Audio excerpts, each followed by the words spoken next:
సుమన్ టీవీలో మీ personal and business promotions కోసం కింది నెంబర్కి కాంటాక్ట్ చేయండి. Welcome to Suman TV. నేను మీ విజయ్.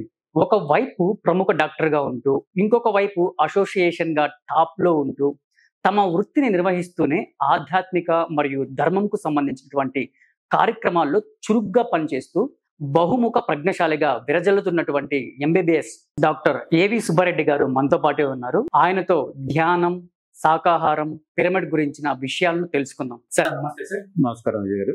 బాగున్నారు సార్? బాగున్నారా? నేను కూడా బాగున్నాను సార్. సార్ మీరైతే ఎంబీబీఎస్ డాక్టర్, ఈ వృత్తిలో మీకు 24/7 పని వేళలు అయితే ఉంటాయి.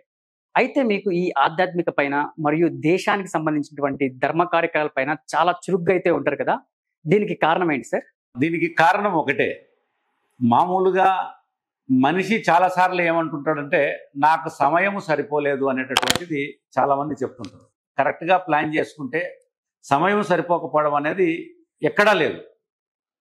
కాకపోతే ధ్యానం చేయడం వల్ల శారీరకమైనటువంటి దృఢత్వం వస్తుంది, చక్కటి ఆరోగ్యం వస్తుంది, చక్కటి ఆధ్యాత్మికమైనటువంటి భావాలు పెంపొందుతాయి, మానసికమైనటువంటి ఒక దృఢత్వం వస్తుంది, జ్ఞాపక శక్తి పెరుగుతుంది, సమయానుకూల నిర్ణయాలు తీసుకునేటటువంటి శక్తి పెంపొందుతుంది. మన శరీరంలో ఉండేటటువంటి అణువు కణకణము ప్రతి అవయవము కూడా మరి ముందు కంటే ధ్యానం తర్వాత సమర్థవంతంగా పనిచేస్తుంది. దీనికి తోడు వెజిటేరియనిజంని అలవరుచుకుంటే ఇంకా మరింత ఆధ్యాత్మిక ప్రయోజనాలు మరి ధ్యానం ద్వారా జరుగుతూ ఉంటాయి. ధ్యానం చేసేటప్పుడు ఒక విధమైనటువంటి సమతుల్యత ఉంటుంది. అంటే దానికి మనకున్నటువంటి ఆందోళనలు కానీ టెన్షన్స్ కానీ తగ్గిపోవడం, కరెక్ట్ టైంలో కరెక్ట్ డెసిషన్ తీసుకోవడం. ఆ విధంగా తీసుకున్నప్పుడు మనము ప్రాక్టీస్కి ఎంత టైం కేటాయించాలా, సమాజంకు సంబంధించినటువంటి దేశం కోసం ధర్మం కోసం అవసరమైనటువంటి కార్యక్రమాలు వాటి ఇంపార్టెన్స్ ఏంది, అదేవిధంగా సేవా కార్యక్రమాలను ఇంపార్టెన్స్ ఏంది, వ్యక్తిగతమైనటువంటి ఆధ్యాత్మిక సాధనకు ఏ విధంగా మనం కేటాయించుకోవాలనేది ఆ నిర్ణయాత్మక శక్తి ఆటోమేటిక్గా ధ్యానం ద్వారా పెంపొందుతుంది. ఎప్పుడైతే ధ్యానం చేస్తామో మనకు వచ్చేటటువంటి శక్తి, ఇంకా చెప్పాలంటే ధ్యానానికి నిద్రకు ఉన్నటువంటి పోలిక. మనం చాలాసార్లు అనుకుంటూ ఉంటాం మనం తినేటటువంటి ఆహారం ద్వారానో మనం తీసుకునేటటువంటి ద్రవ పదార్థాల ద్వారానో శక్తి వస్తుంది అనేది చాలామంది అనుకుంటూ ఉంటారు. వాటి ద్వారా మాత్రమే వస్తుంది అనుకుంటున్నాం. కానీ ఒక మనిషి అన్నం లేకుండా, తిండి లేకుండా కొన్ని రోజులు బతకగలడు, నీరు లేకుండా కొన్ని రోజులు బతకగలడు. కానీ నిద్రపోకుండా ప్రపంచంలో ఉండేటటువంటి అన్ని రకాల సంపదలు, అన్ని రకాల వైభోగాలు, అన్ని రకాల సౌకర్యాలు అతన్ని ముందు పెట్టి నువ్వు నిద్రపోకుండా ఉండంటే 24 గంటల నుంచి ఎట్టి పరిస్థితుల్లో నిద్రపోకుండా ఉండలేడు. అంటే దీనికి కారణం ఏంది? నిద్రలో ఏమి జరుగుతుంది? మనం నిద్రపోయినప్పుడు మన శరీరంలో కానీ, మన మెదడులో కానీ, మన ఎండోక్రైన్ సిస్టంలో కానీ, మన నర్వస్ సిస్టంలో కానీ, మన శరీరంలో జరిగేటటువంటి బయోకెమికల్ ఫిజియలాజికల్ రియాక్షన్స్ జరిగేదానికి ఆ నిద్ర ఏ విధంగా ఉపయోగపడుతుంది? మనం ఒక ఎడారిలో నడుస్తూ ఉంటాం, అక్కడ నీళ్లు లేదు, తిండి లేదు, విపరీతమైనటువంటి అడుగు తీసి అడుగు పెట్టలేనటువంటి స్థితిలో ఒక 2-3 గంటలు నిద్రపోతే మళ్ళీ లేచి మళ్ళీ మనం 2-3 గంటలు నడవగలిగేటటువంటి శక్తి వస్తుంది. ఇది ఎక్కడి నుంచి వస్తుంది అనేది తెలిస్తే అప్పుడు ధ్యానంలో ఏం జరుగుతుంది అనేది తెలుస్తుంది. ఎప్పుడైతే మనము బ్రెయిన్లో ఇదంతా నేను చెప్పేదంతా పూర్తిగా మూఢనమ్మకంలో మాత్రం చెప్పట్లేదు, కేవలం సైన్సు నిరూపితమైనటువంటి సబ్జెక్ట్ మాత్రమే చెప్తున్నాను. ఎప్పుడైతే మనం నిద్రపోతామో మెదడులో మన ఆలోచనలకు తగ్గట్టుగా, మన ఆందోళనలకు తగ్గట్టుగా మెదడులో alpha waves, beta waves, delta waves అనేటువంటి ఇవన్నీ రికార్డబుల్. ఎప్పుడైతే బీటా వేవ్ ఫ్రీక్వెన్సీ మెదడులో <8కు వచ్చినప్పుడు మాత్రమే కాస్మిక్ ఎనర్జీ మనలోకి ప్రవేశించడం మొదలవుతుంది. ఈ కాస్మిక్ ఎనర్జీ ప్రతి ఒక్క జీవరాశికి కూడా అత్యంత అవసరమైనటువంటిది. కాస్మిక్ ఎనర్జీ మన శరీరంలో సైంటిఫిక్గా జరిగే అన్ని రకాల బయోకెమికల్ ఫిజియలాజికల్ రియాక్షన్స్, అన్ని ఆర్గాన్ల యొక్క ఫంక్షన్స్కు కూడా ఇది ఒక ఫెసిలిటేటర్. ఎప్పుడైతే మనం ధ్యానం చేస్తామో, ఎప్పుడైతే ఆధ్యాత్మిక సాధన చేస్తామో, ఆ సాధన చేసేటప్పుడు మన బీటా వేవ్ ఫ్రీక్వెన్సీ <4 0 వరకు కూడా వస్తుంది. ఎప్పుడైతే బీటా వేవ్ ఫ్రీక్వెన్సీ <4 0 వరకు వస్తుందో ఒక 5-6 గంటల నిద్రలో ఎంత శక్తిని అయితే పొందుతున్నామో 1 గంట ధ్యాన స్థితిలో ఉంటే అంత శక్తిని పొందగలుగుతున్నాం. సార్ ఓకే సార్, ఈ ధ్యానం, శాకాహారం, పిరమిడ్ గురించి మాకు ఒకసారి చెప్తారా? ధ్యానం అంటే ధ్యానం అనేది మెదడులో ఉండేటటువంటి ఈ ఆలోచనలు ఏవైతే ఉన్నాయో వాటిని తగ్గించేదానికి అవసరమైతే ఆలోచన రహిస్థితికి తీసుకెళ్లేటటువంటి మార్గమే ధ్యానం. ధ్యానం అనేది ఎన్నో రకాలైనటువంటి ధ్యానాలను మన మునులు, ఋషులు, యోగులు ప్రతి ఒక్కరు కూడా హాయిగా, ఆనందంగా, వైభోగంగా జీవించడానికి ఎంతో మంది ప్రవచించడం జరిగింది. వాటిల్లో అత్యంత సులభమైనది ఆనాపానసతి ధ్యానం. బ్రహ్మర్షి పత్రి గారు పిరమిడ్ స్పిరిచువల్ సొసైటీ మూవ్మెంట్ పేరుతో ప్రపంచమంతా కూడా మరి విరివిగా ప్రచారం చేయడం జరిగింది. అష్టాంగ యోగ మార్గంలో యమ, నియమ, ఆసన, ప్రాణాయామ, ధారణ, ప్రత్యాహార, ధ్యాన, సమాధి స్థితులు అంటారు. అంత చైతన్య పరంగా, అంతర్గతంగా ప్రతి ఒక్క జీవరాశి కూడా అత్యంత శక్తి సంపన్నమైనవే, దైవ స్వరూపాలే. కాకపోతే ఎవరైతే సాధన ద్వారా, ధ్యానం ద్వారా, మరే విధమైనటువంటి ఆధ్యాత్మిక పద్ధతి ద్వారా తమలో ఉండేటటువంటి అంత చైతన్యాన్ని వెలికి తీసుకోగలరో వాళ్ళంత గొప్పవాళ్ళుగా, అంత యోగులుగా, అంత ఋషులుగా, అంత దైవజ్ఞులుగా విరాజిల్లుతూ ఉంటారు. Okay sir. సార్ మీరైతే ఒక డాక్టర్, మీకు వచ్చే పేషెంట్స్లో ఎవరైనా పోషకాలు తక్కువ ఉన్నా లేదా వాళ్ళు బలహీనంగా ఉన్నా వాళ్ళకి డాక్టర్లు ఇచ్చే సలహా మంచి మాంసాహారం తీసుకోమని చెప్తారు. బట్ మీరెందుకు సార్ శాకాహారం గురించి ప్రచారం చేయాలనుకుంటున్నారు? అసలు మాంసాహారం వల్ల, శాకాహారం వల్ల ప్రయోజనాలు ఏంటి? చాలా మంచి ప్రశ్న అడిగినారు విజయ్ గారు. మనం ఏంటంటే ఏదైతే మాంసాహారంలోనే శక్తి ఎక్కువ ఉంది, మాంసాహారం తీసుకోవడం వల్ల మనం బలమైన వ్యక్తులుగా అవుతాం అనేది ఒక అపోహ మాత్రమే. వెజిటేరియన్ తీసుకున్నప్పుడు వెజిటేరియన్ ఆహారం ఒక 4 గంటల్లో జీర్ణమైతే మాంసాహారం జీర్ణం కావడానికి 20 గంటల్లో పడుతుంది. ప్లస్ రెండోది, మాంసాహారంలో కేవలం కొన్ని రకాల మాంసకృతులు, కొన్ని రకాల వెరీ లిమిటెడ్ పోషక పదార్థాలు మాత్రమే మాంసం ద్వారా లభిస్తాయి. కాబట్టి ఎప్పుడైతే మనం వెజిటేరియన్ని ప్రాక్టీస్ చేస్తామో, మనం తీసుకునేటువంటి కూరగాయలు తీసుకుంటుంటాం, అన్ని రకాల ఆకులతో కూరలు చేసుకుంటుంటాం, అన్ని రకాల కూరగాయల్లో చేసుకుంటుంటాం. మనం న్యాచురల్గా తినేటటువంటి చిన్న చిన్న కూరగాయలు, మనం ఈ బుడంకాయలు ఇవి తింటున్నాం, మనం కేజీ 10 రూపాయలతో దొరుకుతాయి. కానీ వాటిని ఒకప్పుడు కొన్ని వందల రకాల జబ్బులను నయం చేయడానికి ఉపయోగపడేది. శరీరంలో అణువుకు, కణకు కావలసినటువంటి అన్ని రకాల పోషకాహారాలు మనం చేసేటటువంటి ప్రతి పనిలో కూడా అత్యంత సమర్థవంతంగా చేయడానికి కావలసినటువంటి పోషకాహారాలు, ఆ విధమైనటువంటి విలువలతో కూడినటువంటి అన్నీ కూడా ఖచ్చితంగా ఇది శాకాహారంలో లభిస్తాయి. మీరైతే ఒక పెద్ద ఎంబీబీఎస్ డాక్టర్, నిత్యం మీరు హాస్పిటల్లోనే ఉండాల్సి వస్తుంది. బయటికి వెళ్ళాలన్నా లేదా ఏదైనా కార్యక్రమాల్లో పాల్గొనాలన్నా అంత టైం ఉండదు. బట్ ధ్యానానికి కొంత సమయం అయితే ఇవ్వాల్సి వస్తుంది కదా సార్. సో మీ దృష్టిలో ధ్యానం అంటే ఏంటి? ధ్యానం వల్ల ప్రయోజనాలు ఏమి? ధ్యానం అసలు ఎందుకు చేయాలి సార్? ఎప్పుడైతే ధ్యానం చేస్తామో మన చుట్టూ ఉన్నటువంటి వైబ్రేషన్స్ ఒక పాజిటివ్గా మారుతాయి.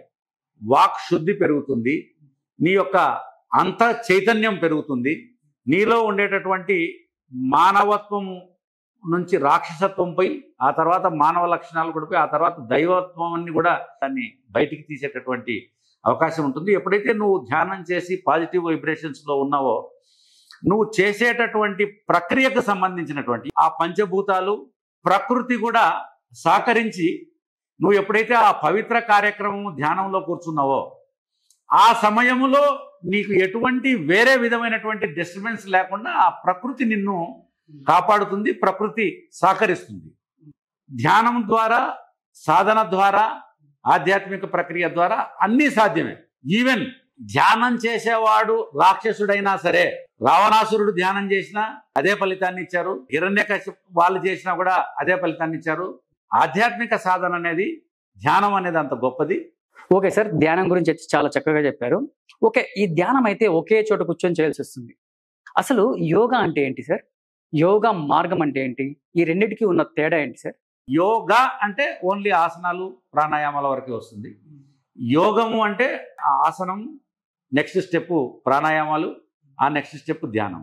ఈ మూడింటిని కలిపితే కలయిక, నీలేకి నువ్వు జరిగేటటువంటి అంత ప్రయాణం, ఈ అన్నింటినీ మనకు సంబంధించినటువంటి బుద్ధి, మనస్సును, శరీరాన్ని ఏకం చేసేటటువంటి పద్ధతి ఏదైతే ఉందో దాన్ని, ఈ మూడింటిని కలిపి యోగము, యోగ మార్గం అంటారు. మనిషి ప్రతి నిమిషంలో వాని మూడు, వాని రియాక్షను, వాని యాక్షను, వానికి సంబంధించినటువంటి హావభావాలు, వానికి సంబంధించినటువంటి జీర్ణ ప్రక్రియ, వానికి సంబంధించినటువంటి కోపము, ద్వేషము, ఆనందము, వీటన్నింటినీ కూడా సమయానుకూలంగా అది రియాక్ట్ అయ్యేట్టు తయారు చేయాలంటే దానికి సంబంధించినటువంటి జ్ఞానం కావాలా.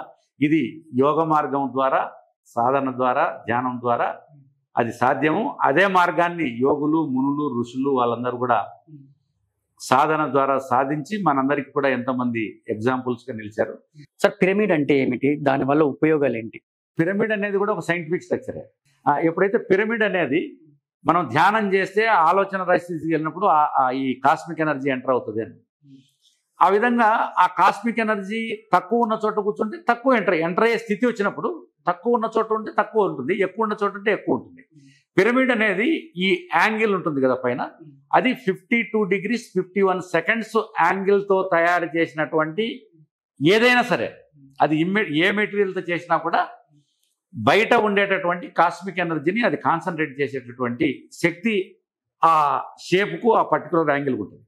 ఈ భూమి మీద తీసుకుంటే ప్రతి ఒక్క షేపుకు, ప్రతి ఒక్క స్ట్రక్చర్కు ఒక విధమైనటువంటి ఏదో ఒక విధమైనటువంటి ఎనర్జీని కాన్సన్ట్రేట్ చేసే కెపాసిటీ ఉంటుంది. మనకు సింపుల్గా అర్థం కావాలంటే మనం ఎండలో నిలబడుతున్నాం, కాలిపోవట్లేదు. అదే భూతద్దాన్ని పెట్టామనుకోండి, ఆ భూతద్దానికి ఆ పర్టికులర్ సూర్యరశ్మిని, సూర్యకిరణాలను కాన్సన్ట్రేట్ చేసే కెపాసిటీ ఉంది. కాబట్టి అదేవిధంగా ఈ పిరమిడ్కు కాస్మిక్ ఎనర్జీని కాన్సన్ట్రేట్ చేసేటువంటి కెపాసిటీ ఉంది. పిరమిడ్ అనేది ఏదో అద్భుతాలు ఆడబోయి ఊరికే కూర్చుంటే అద్భుతాలు ఏం జరగవు. పిరమిడ్ అనేది ఒక సైంటిఫిక్ స్ట్రక్చర్. అదేవిధంగా మనకు భూమి మీద ఉండేటటువంటి అత్యంత ఎక్కువ మనకు కాస్మిక్ ఎనర్జీని కాన్సన్ట్రేట్ చేసే కెపాసిటీ శ్రీచక్రానికి ఉంటుంది. అందుకనే శ్రీచక్రం టాప్లో గన పెట్టి కట్టినటువంటి టెంపుల్స్ ప్రపంచ ప్రఖ్యాతి చెందినాయి. ఆ తర్వాత కలశం, ఆ కలశంకున్నటువంటి షేప్కు అత్యంత కాస్మిక్ ఎనర్జీని కాన్సన్ట్రేట్ చేసే కెపాసిటీ ఉంటుంది. అందుకని మనం అన్నింటిపైన టెంపుల్స్ పైన కలశాలు పెడతాం. ఇంకా ఆ తర్వాత నెక్స్ట్ పిరమిడ్, ఆ తర్వాత కేరళలో మనం షేప్ పెడతాం చూడండి టెంపుల్స్కి, ఆ షేప్.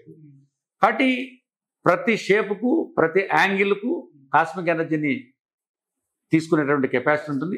అందుకనే దేవాలయాలు ఇక్కడంతా అబండెంట్ ఆఫ్ కాస్మిక్ ఎనర్జీ అక్కడ వస్తుంది. కాబట్టి గుళ్ళేకి వెళ్ళి మనం సాష్టాంగ నమస్కారం చేయడం కూడా ఒక సైన్సే. ఎందుకంటే ఆలోచన స్థితికి వెళ్ళినప్పుడు ఇక్కడ నుంచి కాస్మిక్ ఎనర్జీ లోపలికి వెళ్తుంది కాబట్టి దాన్ని మనం ప్యారలల్గా దేవుడికి పెట్టడం అనేది కాస్మిక్ ఎనర్జీ. ఆ తర్వాత సెటారీ అనేది రకరకాల పంచలోహాలు, రకరకాల ఏదైతే కాస్మిక్ ఎనర్జీని ఎక్కువ స్టోర్ చేసేటటువంటి కెపాసిటీ ఉంటుందో అటువంటి లోహంతో ఆ సెటారీ తయారు చేస్తారు. అందువల్ల వెంటనే ఇట్లా పైన పెడతారు. ఆ పైన పెట్టినప్పుడు అక్కడ అబండెంట్గా కాస్మిక్ ఎనర్జీ ఉంది కాబట్టి అది వస్తుంది. ఇక్కడ కూడా ఒక గంట కొడతారు.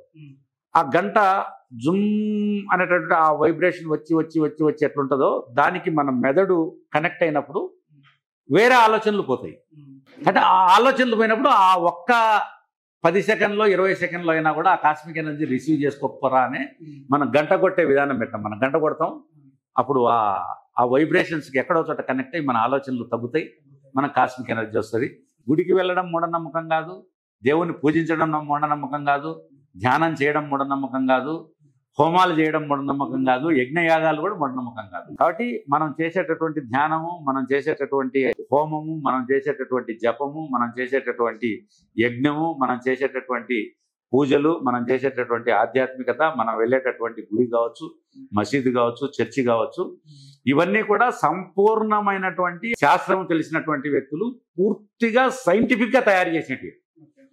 ఒక చోట ఆ గుళ్ళో కానీ ఎక్కడైనా సరే ఆ స్ట్రక్చర్కు పెట్టే ప్రతిదీ కూడా దానికి ఒక స్పెసిఫిసిటీ ఉంటుంది. దానికి ఒక కాస్మిక్ ఎనర్జీనో లేకపోతే గో ఎనర్జీనో మానవాళికి లేకపోతే ఈ ప్రకృతికి ఉపయోగపడేటటువంటి శక్తిని కాన్సన్ట్రేట్ చేసేటువంటి కెపాసిటీ ఉంటుంది. కానీ దాన్ని ఎక్స్ప్లెయిన్ చేసేటటువంటి నాలెడ్జ్ మన దగ్గర లేకపోవడం వల్ల మూఢనమ్మకాలు.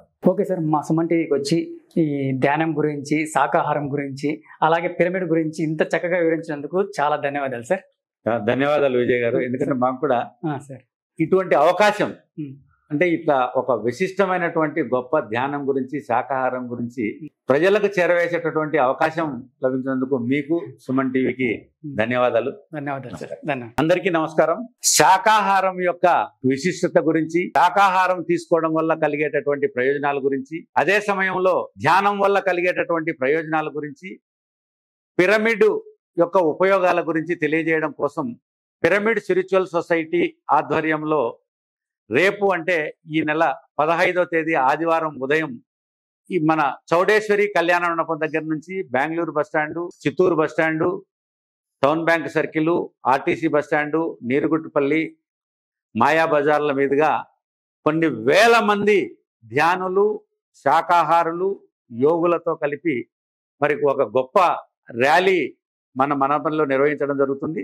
కాబట్టి ఈ ర్యాలీకి అందరూ కూడా, ప్రజలందరూ కూడా పాల్గొని మరి ఈ యోగులందరూ, ఋషులందరూ వాళ్ళందరూ కూడా ధ్యానాన్ని, శాకాహారాన్ని పాటించి వాళ్ళు పొందిన ప్రయోజనాలను అనుభవపూర్వకంగా చెప్పినటువంటి వాడిని తెలిసి కొని మరి ఈ ధ్యానాన్ని, శాకాహారాన్ని పెంపొందించడం కోసం అందరూ కూడా పార్టిసిపేట్ చేయాలని ప్రతి ఒక్కరిని కూడా విజ్ఞప్తి చేస్తున్నాం.